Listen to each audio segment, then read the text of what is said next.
হাসান বসরি ডাক দিয়া কয়, কবরে আপনার সন্তানটা দুঃখে আছে না সুখে আছে? ওই আমল আমার কাছে আছে, যে আমলটা আমরা নবীর কাছ থেকে শিখেছি। মহিলা ডাক দিয়ে বলে, হুজুর এমন কি আমল আপনার কাছে আছে যে আমলটা করলে আমার কলিজার টুকরা যুবতী মেয়েটা কবরের মধ্যে আলমে বরজখের মধ্যে সুখে আছে না দুঃখে আছে আমি দেখতে পারবো? হুজুর আমাকে একটু শিখায়া দেন। সুবহানাল্লাহ কোন। আপনারা অনেক সময় হুজুরের কাছে যান না যে হুজুর এই আমলটা আমাকে শিখায়া দেন, এই দোয়াটা আমাকে শিখায়া দেন, হুজুর শিখান্ত। বন্ধুরে আমার, এবার হাসান বসরি শিখাইলেন, তুমি প্রথম রাত্রিতে ওযু করবা, এশার নামাজ শেষ করে ঘুমানোর আগে ওযু করবা, পবিত্র হয়ে ওযু করে যখন রাতে শুইতে যাইবা মাত্র 100 বার নবীর উপর দরুদ পড়বা। কয়বার? 100 বার দরুদ পড়বা, পরে ঘুমায়া যাইবা। ওই রাত্রে যদি তুমি তোমার মেয়েকে স্বপ্নে দেখতে না পাও, দ্বিতীয় রাত্রে আবার ওযু করে ঘুমাইবা। ঘুমানোর আগে নবীর মুহাব্বতে 100 বার দরুদ পড়বা।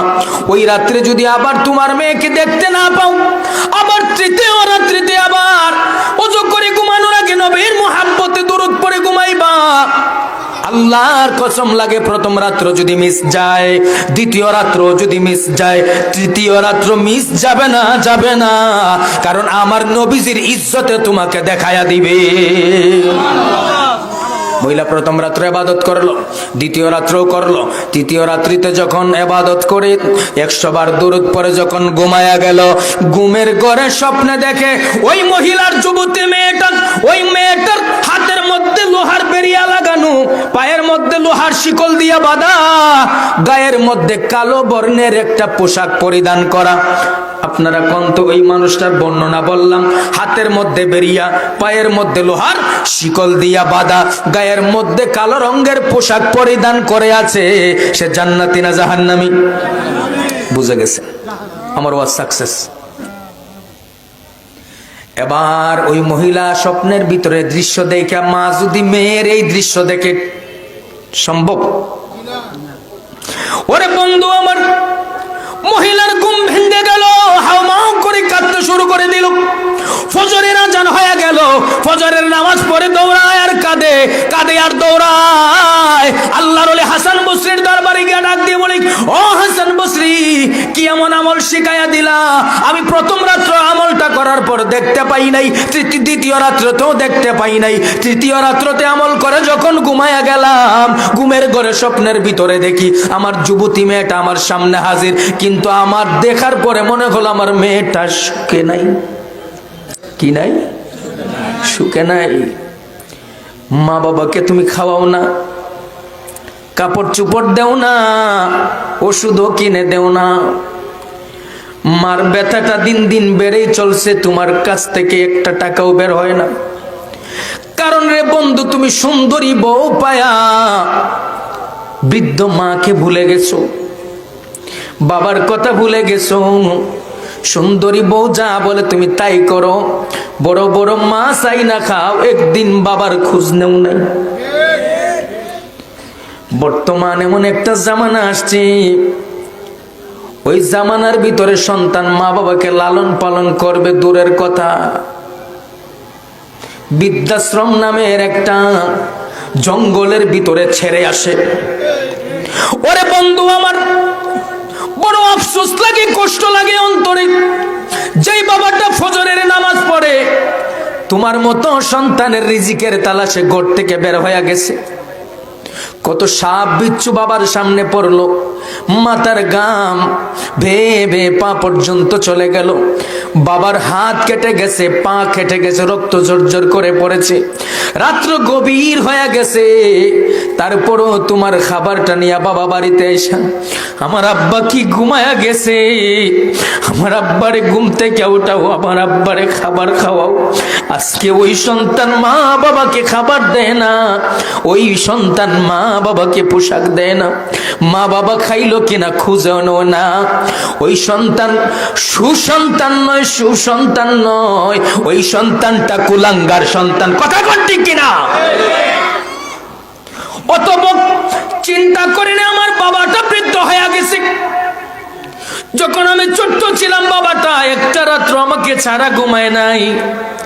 যদি মায়ের সাথে নানার বাড়িতে বেড়াইতে গেছি, বাবার রক্তের মধ্যে টান লেগে গেছে। আমার বাবাটা, আমার কলিজার টুকরাটা দূরে চলে গেছে। বাবা বিছানার মধ্যে ছটপট করে আর বারবার আমার কথা, আপনার কথা মনে করে। ওরে বন্ধু আমার, আজকে বাবা বৃদ্ধ হয়ে গেছে, টাকা কামাই করতে পারে না। এই জন্য বাবাকে তুমি ওষুধ দাও না, খাবার দাও না, বউ যেমনে কয় তুমি সেমনি চলো। বাবাকে বুড়া বলে গালি দাও, মাকে বুড়ি বলে গালি দাও। এমনও কুলাঙ্গার সন্তান আছে, ওই বৃদ্ধ মা বাবার গায়ে হাত পর্যন্ত ওটায়। কথা কোন ঠিক না বেঠি? কষ্ট লাগে। মা বাবাকে যে ব্যক্তি ভালোবাসে না তাকে আল্লাহও ভালোবাসে না। আমি আয়াত পড়েছি, আল্লাহ বলেন ওয়াকাদা রাব্বুকা আল্লা তা'বুদু ইল্লা ইয়্যাহু ওয়া বিল ওয়ালিদাইনি ইহসানা। আরো জোরে। কত বড় কথা! কার কথা? হুকুম কার? ওয়াকাদা রাব্বুকা, আমি আল্লাহর পক্ষ থেকে তোমাদের জন্য আদেশ ঘোষণা করা হলো, আল্লাহ তা'বুদু, আমি আল্লাহর ইবাদত করার পরে, দাসত্বের পরে, গোলামির পরে, ইল্লা ইয়্যাহু, তোমরা একটা কাজ করবা। ওই কাজটা কি জানো? তবে ওয়াবিল ওয়ালিদাইনি ইহসানা, আমি আল্লাহর ইবাদতের পরে, গোলামির পরে আমি আল্লাহ তোমাদেরকে হুকুম দিচ্ছি, অর্ডার করছি, আমার ইবাদত করার পরে একটা কাজ করবা। এবার আপনার আমার মন জানতে চায়, আল্লাহ কোন কাজটা করব আমার আল্লাহ জানায়া দেয়, ওয়াবিল ওয়ালিদাইনি ইহসানা। চিল্লায়ে কোন সুবহানাল্লাহ। আল্লাহ বলেন একটা কাজ করবা, মা বাবার প্রতি ইহসান করবা। মা বাবার প্রতি কি করবা? ইহসান করবা, দয়া করবা, মা বাবাকে ভালোবাসবা, মা বাবার খেদমত করবা। মা বাবার খেদমত করলে কিসমত খুলে যাবে, তকদির খুলে যাবে। এখন 10 টাকা উপার্জন করো, মা বাবার খেদমত করো, মা বাবাকে খাওয়াও, দেখবা তোমার জন্য 50 টাকা উপার্জনের রাস্তা আমার আল্লাহ তৈরি করে দিবে। আর মা বাবাকে না খাওয়াইয়া টাকা জমাইবা ব্যাংকে, দিন দিন যাবে, ঝুলি খালি হয়ে যাবে, ভরবে না। ওই যে বৃদ্ধ মা হাসান বসরি রহমতুল্লাহ আলাইহিকে ডাক দিয়া বললেন, হুজুর, যে দৃশ্য আমি দেখেছি আমার মন বলে আমার মেয়েটা সুখে নাই। এবার আল্লাহর ওই হাসান বসরি বললেন, মারে তুমি যাও, নামাজ পড়ো, কোরআন তেলাওয়াত করো, মায়ের জন্য, সন্তানের জন্য দোয়া করো। দীর্ঘ 1 সপ্তাহ চলে গেল। হাসান বসরি রহমতুল্লাহ আলাইহি স্বপ্নে দেখেন সুন্দরী রূপসী, মাথার মধ্যে নূরের মুকুট পরা, জান্নাতি পোশাক পরিধান করা। সবাই মনোযোগ। জান্নাতি পোশাক পরিধান করে না, মাথার মধ্যে নূরের মুকুট পরা সুন্দরী রূপসী একটা মেয়ে আল্লাহর ওলি হাসান বসরির সামনে এসে দাঁড়ায়া গেছে। হাসান বসরি স্বপ্নের ভিতরে ডাক দিয়ে জিজ্ঞাসা করলেন, মা গো, তোমার কি পরিচয়? তুমি কোথায় থেকে আসছো? এবার ওই যুবতী মেয়েটা ডাক দিয়ে বলে, হুজুর, গত 1 সপ্তাহ আগে আপনার কাছে একজন বৃদ্ধ মহিলা গিয়েছিলেন স্বপ্নে। ওই বৃদ্ধ মহিলা আর কেউ না হুজুর, ওই বৃদ্ধ মহিলাটা আমার জনম দুঃখী মা। মা নামটা জানি, শুনলেই কলিজার মধ্যে একটা টান লেগে যায়। ঠিক না বেটি? দুনিয়ায় কত মানুষ দেখেছি, একটা নারী হতো আমার আপনার মায়ের মতো, আপনার মায়ের মতো না। মনটারে নরম করেন, দিলটারে একটু নরম করেন। যাদের মা নাই মার কথা স্মরণ করেন, যাদের বাবা নাই বাবার কথা স্মরণ করেন, কারণ আজকের জান্নাতের বাগানে আপনার আমার মার আত্মাটা থাকায় আছে। এবার হাসান বসরি ডাক দিয়ে বললেন, তোমার মায়ের স্বপ্নের কথা আমার এই পরিবর্তন কিভাবে হলো? যুবতী মেয়েটা ডাক দেয়া বলে, হুজুর, আমি যেই কবরস্থানের মধ্যে আছি, ওই কবরস্থানের মধ্যে আমরা 550 জন জাহান্নামের আযাবে আছি। নাউজুবিল্লাহ কোন? কয়জন? 550 জন। জুড়ে কোন না, কয়জন? 550 জন আমরা জাহান্নামের আযাবের মধ্যে গ্রেফতার আছি। হুজুর গো,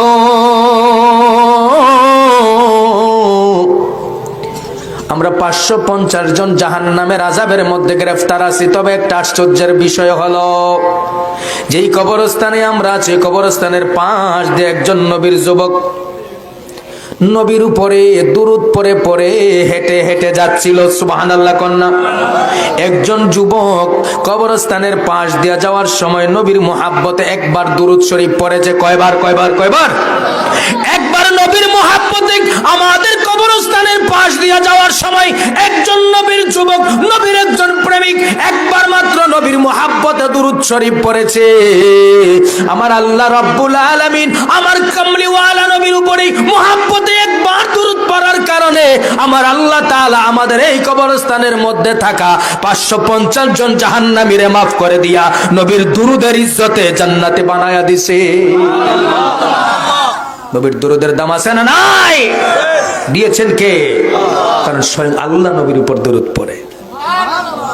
স্বয়ং আল্লাহ নবীর উপরে দুরূদ পড়েন ফেরেশতাদেরকে নিয়ে। তারপর আল্লাহ বলেন, হে ইমানদার, তোমরা নবীর উপর দুরূদ পড়ো। বন্ধুরি আমার, এই জন্য বলেছি দুরূদ শরীফের ফজিলত। বেশি বেশি দুরূদ শরীফ পড়বেন, নবীর সাথে সম্পর্ক গভীর হয়ে যাবে। নবীর সাথে কি হবে? সম্পর্ক ঘনিষ্ঠ হয়ে যাবে। কবরের ভিতরে প্রশ্ন করা হবে, মা কুনতা তাকুলু ফি হাক্কি হাযার রাজুল। ঠিক না বেঠিক? নবীকে দেখানো হবে ওনার সম্পর্কে তোমার ধারণা কি, ওনাকে তুমি চিনো নাকি? জীবনে একবারও নবীর মুহাব্বতে দুরূদ পড়েন নাই, ওখানে চিনবেন? হ্যাঁ, চিনা সম্ভব? তো নবীর উপরে দুরূদ পড়ার দরকার আছে না নাই? বেশি বেশি করে নবীর উপরে দুরূদ শরীফ পড়বেন। একটু জিকির করেন, লা ইলাহা ইল্লাল্লাহ, জোরে লা ইলাহা ইল্লাল্লাহ, আরো জোরে লা ইলাহা ইল্লাল্লাহ, ও লা ইলাহা ইল্লাল্লাহ, ও লা লা ইলাহা ইল্লাল্লাহ, ও লা ইলাহা ইল্লাল্লাহ, ও লা ইলাহা ইল্লাল্লাহ, ও লা ইলাহা ইল্লাল্লাহ। ফিরআউন বলে মাইরা ফালা, আসিয়া বলে আল্লাহ আল্লাহ। ঠিক না বেঠিক? ওরে আসিয়া বলেন আল্লাহ আল্লাহ, ফিরআউন বলে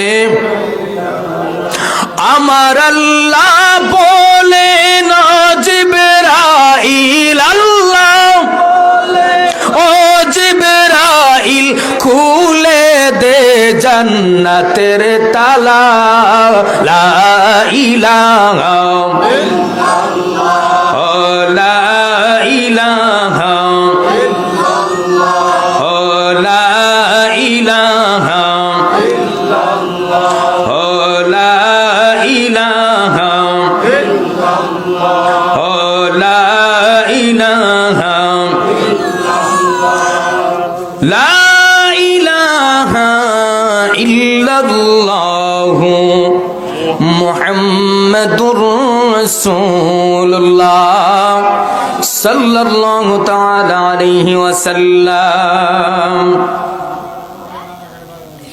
আল্লাহ রাব্বুল আলামিন কোরআনুল কারীম, ভূমিকা যাওয়ার মতো সময় নেই, বক্তারও দুইজন আছে। সিলেট থেকে বহুত দূরের মানুষ, কিছু সময় দিবা তো রে বা, দিবা তো?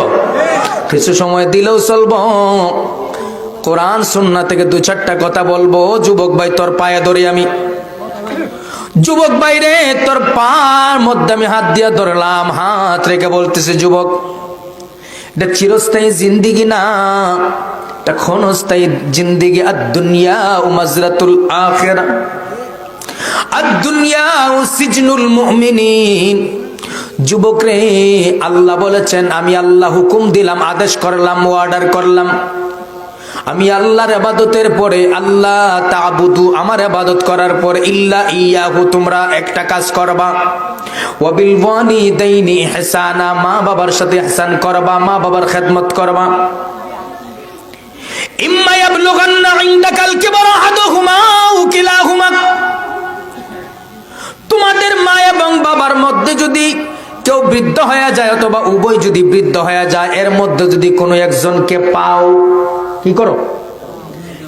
মাকে যদি পাও বা বাবাকে যদি পাও, যদি বৃদ্ধ হয়ে যায়, আহাদুহুমা আও কিলাহুমা, দুইজনের ভিতরে কোনো একজনকে যদি তুমি পাও, ফালা তাকুল্লাহুমা, তাদের সাথে সম্মান করে কথা বলো। ফালা তাকুল্লাহুমা উফিন ওয়ালা তানহারহুমা, উফিন ওয়ালা তানহারহুমা, তাদের কোনো কথায়, তাদের কোনো কাজে, তাদের কোনো ব্যবহারে তোমার যদি কষ্ট লাগে, ব্যথা লাগে, উফ শব্দটাও ব্যবহার করিও না। যে মা কষ্ট দিছে, বাবা কষ্ট দিছে না, কোনোদিন কোনো মা বাবা সন্তানের খারাপ চায় না, চায়? বাবা যদি খারাপ চাইতো আজকে আপনাদের সামনে বসে কথা বলতে পারতাম না। মা যদি খারাপ চাইতো আজকে আপনাদের সামনে বসার যোগ্যতা হইতো না। মায়ের দোয়া যদি না থাকতো আজকে আপনাদের সামনে বসার যোগ্যতা হইতো না। ওরে বন্ধু আমার, যেই মা আপনার আমার জন্য এই শীতের দিনে আরামের বিছানা হারাম করে দিল, বাচ্চাটা একবার ডান দিকে প্রস্রাব করেছে, টান দিয়ে বাম দিকে নিয়ে গেছে, বাম দিকে প্রস্রাব করেছে,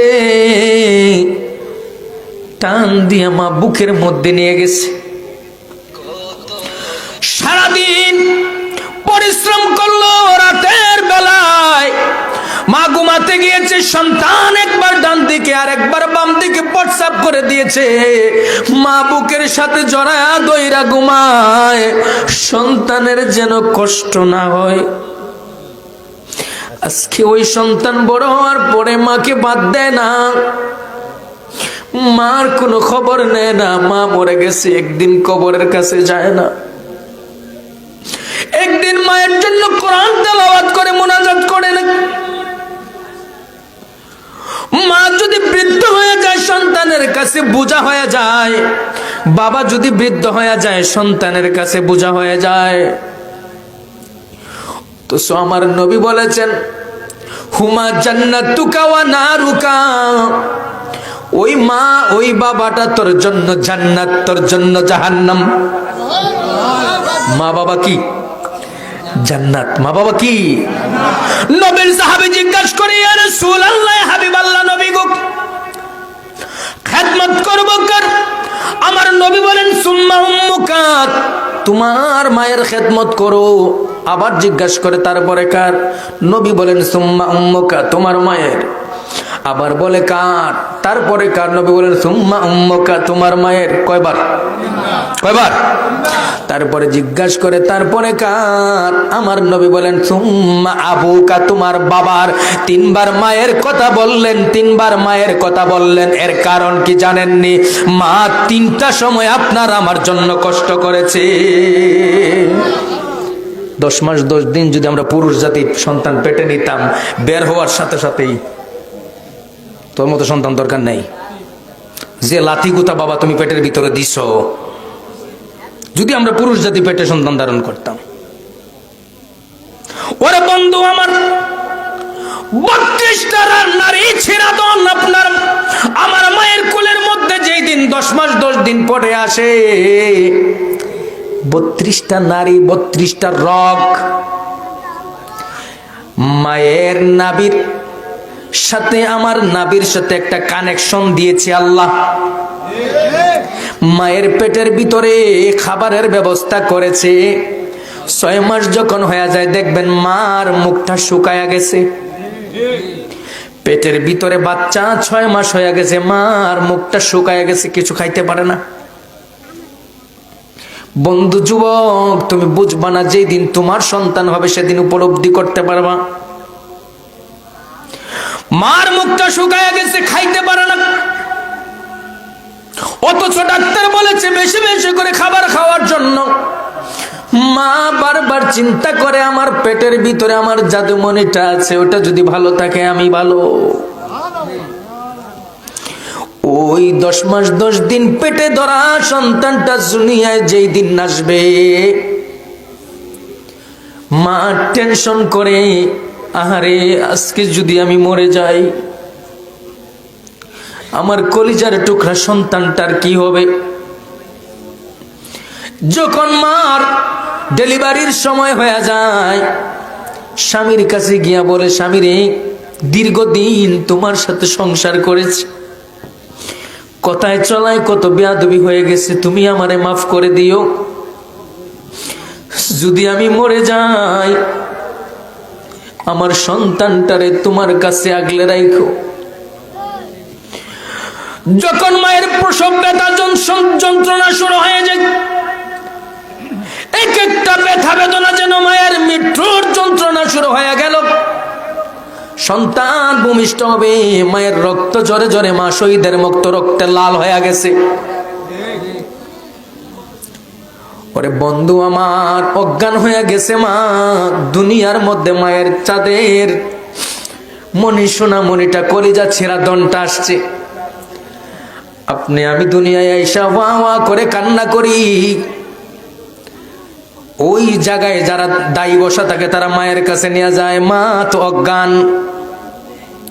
মায়ের সাথে সম্পর্ক কেমন দেখেন, একটু বিবেক দ্বারা চিন্তা করে। আপনি আমি যখন ওয়া ওয়া করে যখন চিৎকার করে কাঁদি, মা অজ্ঞান অবস্থায় বেহুশ অবস্থায় জমিনে পড়ে আছে, মায়ের অন্তরের ভিতরে আমার আল্লাহ রাব্বুল আলামিন এমন একটা দয়ার কালেকশন, মায়ের কালেকশন লাগাইয়া দিছে। আপনার আমার কান্নার আওয়াজ যখন মায়ের কানের ভিতরে পৌঁছায়া যায়, আমার আল্লাহ রাব্বুল আলামিন মায়ের হুশটা ফিরাইয়া দেয়। মা টান্দা নিয়া সন্তানটারে বুকের সাথে আজাইয়া দেয়। ওই মাকে আমি আপনি বাদ দেন না, ওই মাকে আপনি খাবার দেন না, বুড়ি বলে ডাকেন, অথচ মা খুশি তো কে খুশি? কে খুশি? আল্লাহ খুশি। মা বেজার তো আল্লাহ বেজার। বন্ধুরি আমার, আল্লাহর নবীর সাহাবী হযরতে বেলাল, হযরতে আলী সহ কয়েকজন সাহাবায়ে কেরামকে নিয়ে নবী বসা। এমত অবস্থায় আলকামার নামে একটা যুবক ছিল, সে মৃত্যুর যন্ত্রণায় ছটপট ছটপট করতেছে।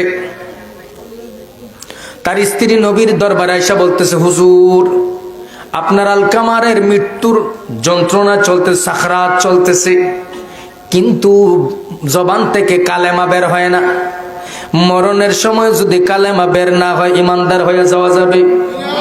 কবরে ইমানদার হয়ে যাওয়া সম্ভব?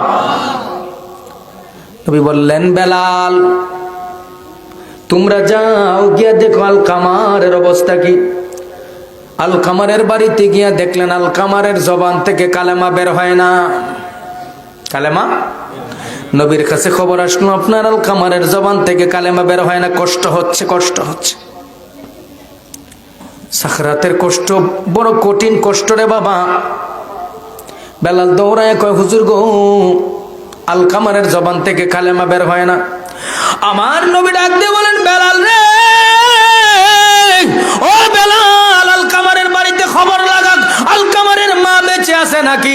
আলকামার বাড়ির মধ্যে বেলাল ডাক দেয়, আলকামারের স্ত্রী আলকামারের মা আছে নাকি, বলে আছে। বেলাল দৌড়ে আলকামারের মায়ের কাছে গেলেন, গিয়া বললেন, ও আলকামারের মা, আমার নবী বলেছেন আপনার যদি যাইতে অসুবিধা না হয়, কষ্ট না হয়, আমার নবীর দরবারে একটু যাওয়ার জন্য, আর যদি যাইতে কষ্ট হয়, নবী আপনার বাড়িতে আসবে। রহমাতুল্লিল আলামিনের কদম লাগবে আপনার বাড়ি। বৃদ্ধ মা আলকামারের মা ডাক দেয়া বলে, আমার নবী আমার বাড়িতে কষ্ট করে আসবে, এটা আমি চাই না। এটা আমি নবীর প্রতি তাজিম দেখেন, আর আমগো তাজিম দেখলে মন চায় জুতা দেওয়া বাইরে। এবার আমরা যে তাজিম করি, এবার আলকামার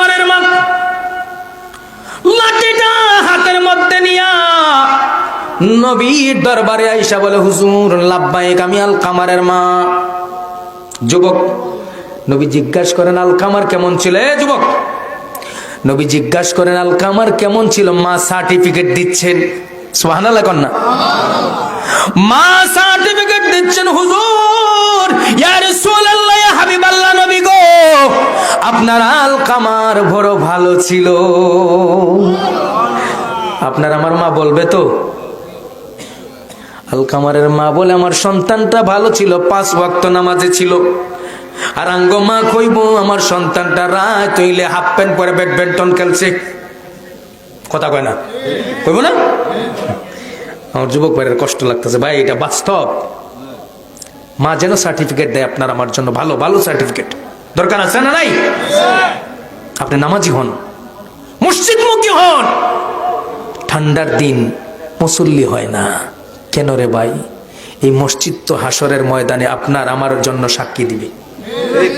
এই মসজিদ হাসরের ময়দানে সাক্ষী হয়ে যাবে, তোমার বান্দা নামাজ পড়তে আসে নাই, আমার সাথে সম্পর্ক গড়ে নাই, জাহান্নামে পাঠাও।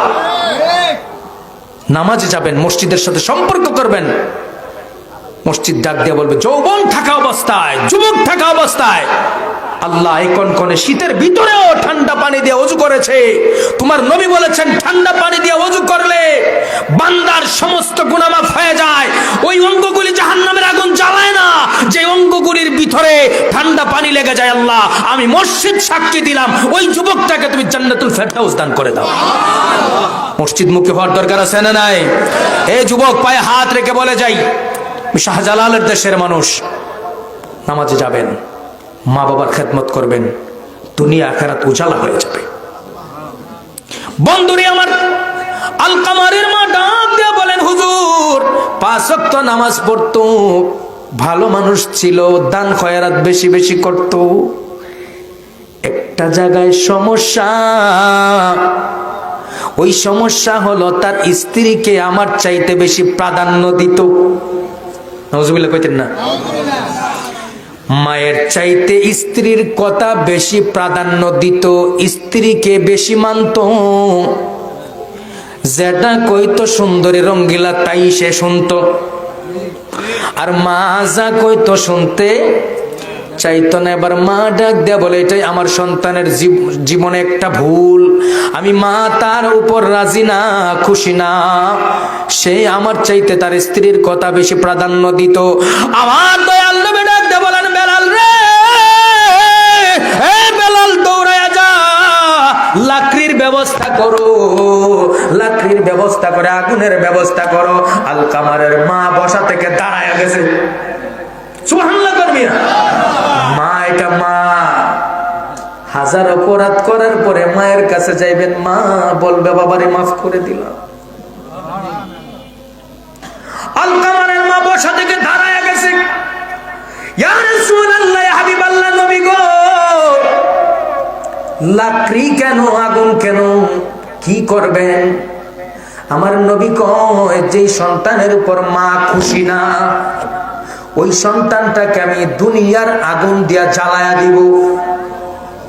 কি করব? দুনিয়ার আগুন দিয়া জ্বালাই দিব। এই জন্য আপনাকে দেখাতে চাই, দুনিয়ার আগুন দিয়া যে জ্বালাবো এটাই কত কষ্ট, তার চাইতে 1000 গুণ বেশি ক্ষমতা জাহান্নামের আগুনের। ওই আগুনের মধ্যে আপনার আলকামার জ্বলবে। নাউজুবিল্লাহ কন্যা। আলকামারে মা ডাক দিয়ে বলে, হুজুর লাকড়ির দরকার নাই, আগুনের কোনো দরকার নাই, আপনাকে সাক্ষী রাখলাম। ইয়া রাসূলুল্লাহ, আপনার সাহাবায়ে কেরাম সবাই সাক্ষী। আমি আলকামারের মা আপনার সামনে হাত বাড়াইলাম। আল্লাহ, আমি আমার আলকামারের মা, আমি আপনার রাসূলকে সাক্ষী রাখছি, নবীর সাহাবায়ে কেরামকে সাক্ষী রেখে বলতেছি, আল্লাহ আমি আমার আলকামারকে মাফ করে দিলাম।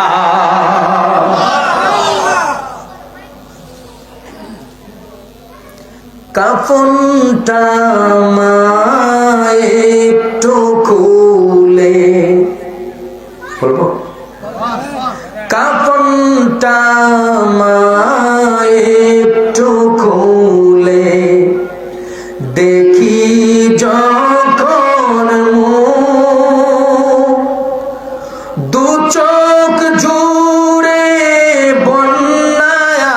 আসে পেটে যায় গো বুক।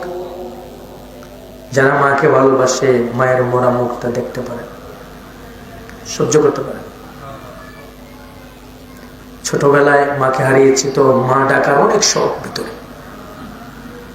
যুবক ভাই, মা হারালে পরে অনেক আফসোস করবেন। এখন সময় আছে, মায়ের খেদমত করেন। মা ছাড়া দুনিয়া আপন বলতে কেউ নেই। সবাই স্বার্থের জন্য ভালোবাসে, সবাই স্বার্থের জন্য ভালোবাসে, কিন্তু মা বাবা স্বার্থের জন্য ভালোবাসে। কাপনটা মা একটু খুলে দেখি যখন দু চোখ জুড়ে বন্যায় আসে পেটে যায় গো বুক।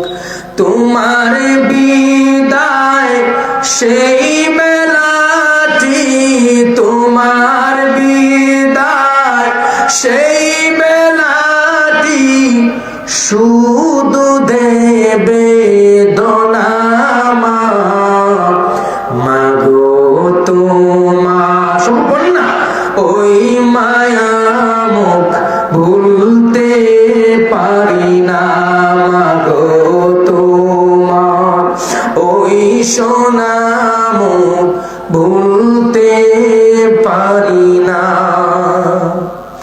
হাজার হাজার মানুষ যেদিন ভর্তি আমার বাড়ি,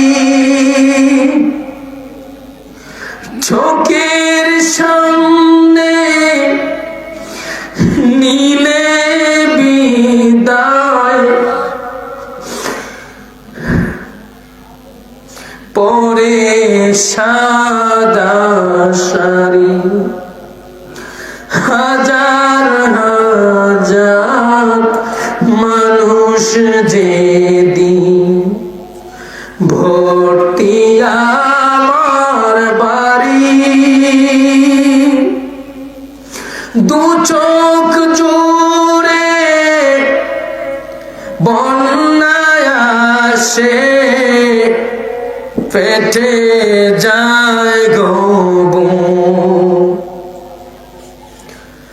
হাজার হাজার মানুষ যেদিন ভর্তি আমার বাড়ি, চোখের সামনে নীলে বিদায় পরে সাদা শাড়ি। তোমার বিদায় সেই বেলাটি, তোমার বিদায় সেই বেলাটি শুধু দেবে ধনামা মাগো তোমার ওই মায়া মুখ ভুলতে পারি না মাগো তোমার ওই সোনা মুখ ভুলতে পারি না। সবাই যুবক যারা আছেন, বৃদ্ধ মা বাবা যাদের ঘরে আছে, উপার্জন করেন, আসার সময় মায়ের জন্য বাবার জন্য একটা ফল, একটা ডালিম, একটা কমলা, একটা আপেল নিয়ে আসবেন, এসে মার কাছে দিবেন। দেখবেন মায়ের মুখ থেকে জান্নাতের একটা হাসি বের হয়ে যাবে। আমার নবী বলেন, মা যখন মুচকি হাসে তখন আমার আল্লাহর আরশ পর্যন্ত খুশি হয়ে যায়। সাহাবী প্রশ্ন করেন, ইয়া রাসূলুল্লাহ, ইয়া হাবিবাল্লাহ, নবী গো, আমি স্বপ্নের ভিতরে দেখেছি জান্নাতের চৌকাঠে চুমু খেয়েছি। সুবহানাল্লাহ। কোন চৌকাঠে? জান্নাতের চৌকাঠে চুমু খেয়েছি গো নবী। আমার নবী ডাক দিয়ে বলেন, সাহাবী রে, তোমার ঘরে কি তোমার মা আছে? বলে, হ্যাঁ আমার মা আছে। তোমার ঘরে কি তোমার বাবা আছে? বলে হ্যাঁ আছে। আমার নবী ডাক দিয়ে বলেন, সাহাবী, জান্নাতের চৌখটে নারে তাকবীর, আল্লাহু আকবার, নারে রিসালাত। হযরত মাওলানা শেখ মোহাম্মদ হোসেন কাদরী সাহেব আগমন। হযরত মাওলানা শেখ মোহাম্মদ হোসেন কাদরী সাহেব আগমন। আজকের মাহফিলের পক্ষ থেকে শুভেচ্ছা। মারহাবা বলেন। মদের মধ্যে একজন সুনামধন্য শায়ের এবং আলেমে দ্বীন আমার ভাই আসছেন, আমরা খুশি না বেজার।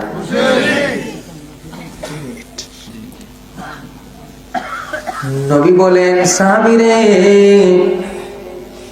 স্বপ্নের মধ্যে দেখেছো জান্নাতের চৌকাঠে চুমু খেয়েছো,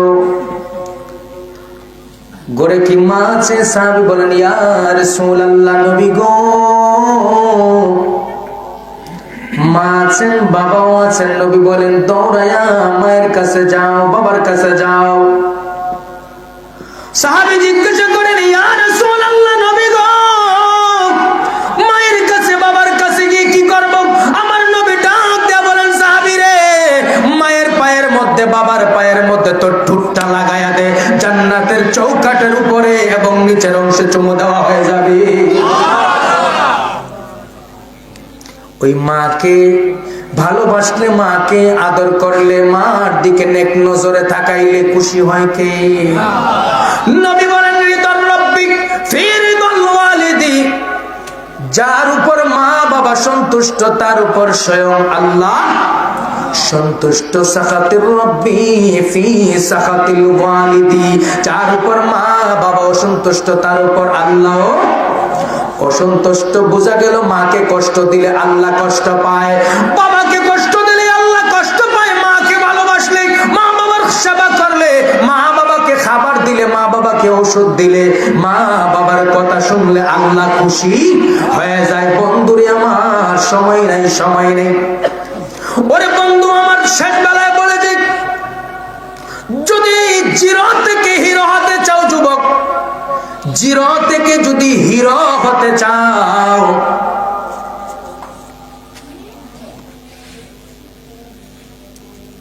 যদি জিরো থেকে হিরো হয়ে যেতে চাও, তাহলে মা বাবার খেদমত করুন। বাইরে অল্প সময়ের ভিতরে এত আলোচনা বুঝাইতাম কেন?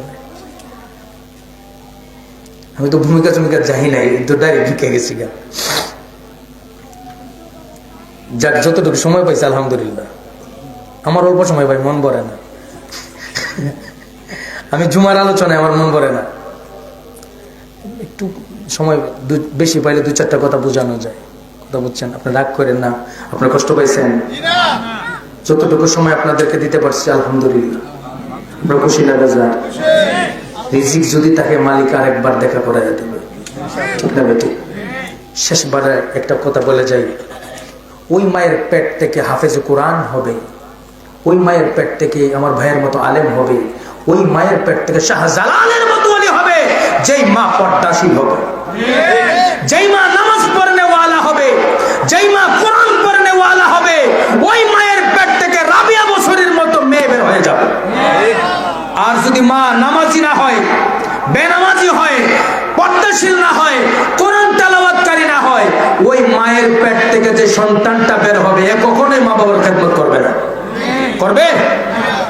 ওই মেয়ে মায়ের পেট থেকে বের হলে পরে বড় হয়ে মাকে বলো, তুমি বোরকা পরো, আমার বোরকার কোনো দরকার। আমাদের সমাজে আছে না নাই? মা বোরকা পরে, মেয়ে বোরকা পরে না। মা পর্দা করে, মেয়ে পর্দা। মা বোনরা এতক্ষণ যা কইছিলাম ভালোই কইছিলাম, গোলাই না আসিলাম, এখন কিন্তু আমার লাইন থেকে উল্টাই যেতেছো, খবর আছে তোমার? মা গো, হক কথা, আপনি পর্দা করেন, নামাজ পড়েন, আপনার মেয়েও তো নামাজ পড়ান, আপনি কোরআন পড়েন, মেয়েকে কোরআন পড়ান, আপনার সন্তানকে কোরআন পড়ান। খোদার কসম লাগে, শাহজালাল মায়ের পেট থেকে বেরিয়ে আসছেন, হুজুর কাউসে পাক মায়ের পেট থেকে বেরিয়ে আসছেন। আপনি যদি নামাজ পড়েন, রোজা রাখেন, কোরআন তেলাওয়াত করেন, পর্দা করেন, আপনার পেটের ভিতর থেকে আল্লাহ ওলি বের করে দিবে। ওই সন্তান মা বাবার খেদমত করবেই করবে, ঠিক না বে ঠিক? আমার শেষ বেলায় কথা রেখে গেলাম, মারা পর্দা করেন, নামাজ পড়েন, কোরআন তেলাওয়াত করেন, আপনার সন্তান ভালো হবে, ফসল ভালো হবে। গাছ যদি ভালো হয় তাহলে ফলও ভালো হয়। বৃক্ষ তোমার নাম কি, ফলে পরিচয়। বন্ধু আমার, একজন কবি বলেছিল যে আমাকে একটা ভালো মা দাও, তোমাদেরকে একটা ভালো জাতি উপহার দিব। তো ঘরের মা যদি ভালো হয়, ওই সংসারটা উজালা হয়, সুন্দর হয়, ওই সংসারটা শান্তিময় হয়, সুখের হয়, সংসারে ঝগড়া ফাসাদ হয় না। আমার মা বোনদেরকে পায়ে হাত রেখে শেষ বেলায় বলে যাই, মারা পর্দা করবেন, নামাজ পড়বেন, কোরআন তেলাওয়াত করবেন। শ্বশুর শাশুড়ি যারা আছে তারা আপনার বাবার মতো, আপনার বাবার মতো। মা বাবা ছেড়ে আসছেন, আরেক মা বাবার কাছে আসছেন। মা বাবা মনে করে, আপন মা বাবা মনে করে তাদের খেদমত করবেন। আপনি যদি তাদের খেদমত করেন, আপনার সন্তানের বউ এসে আপনার খেদমত করবে। আর আপনি যদি আপনার শ্বশুর শাশুড়ির খেদমত না করেন, আপনার সন্তানের বউ এসে আপনাকে দিব না, দিব। তো যেমন কাম তেমন ফল, কামা তাদিনু তুদান, যেমন কর্ম তেমন ফল পাবেন। ওয়া আখিরু দাওয়ানা আনিল হামদুলিল্লাহি রাব্বিল আলামিন। আসসালামু আলাইকুম ওয়া রাহমাতুল্লাহ।